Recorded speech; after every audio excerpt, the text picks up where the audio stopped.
কৃত্রিম বুদ্ধিমত্তা artificial intelligence বা এআই হল একটি কম্পিউটার সফটওয়্যার যা তথ্য বিশ্লেষণের মাধ্যমে যন্ত্র বা অ্যাপ্লিকেশনকে মানুষের বুদ্ধি ও চিন্তা শক্তির আদলে কাজের উপযোগী করে তোলে।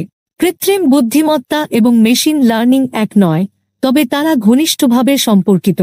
মেশিন লার্নিং হল একটি কম্পিউটারকে তার ইনপুট থেকে শেখার জন্য প্রশিক্ষিত করার পদ্ধতি, কিন্তু প্রতিটি পরিস্থিতিতে সুস্পষ্ট প্রোগ্রামিং ছাড়াই মেশিন লার্নিং একটি কম্পিউটারকে কৃত্রিম বুদ্ধিমত্তা অর্জনে সহায়তা করে। কৃত্রিম বুদ্ধিমত্তা প্রযুক্তি সাধারণত অ্যালগরিদম ও মেশিন লার্নিং সুবিধা কাজে লাগিয়ে বিশাল তথ্যভাণ্ডার বিশ্লেষণ করে ফলাফল ও অনুমান জানিয়ে থাকে।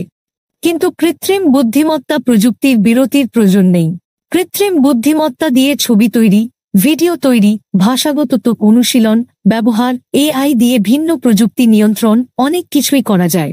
ক্যান্সার শনাক্তে কৃত্রিম বুদ্ধিমত্তা প্রযুক্তির অণুবীক্ষণ যন্ত্র তৈরি করছে গুগল। এক কথায় এআই প্রযুক্তির সুবিধা বলে শেষ করা যাবে না, তেমনি এটির সঠিক ব্যবহার না হলে পুরা পৃথিবী ধ্বংস পর্যন্ত হতে পারে। তাই এআই এর ব্যবহার শিখুন, জানুন, সঠিকভাবে ব্যবহার করুন।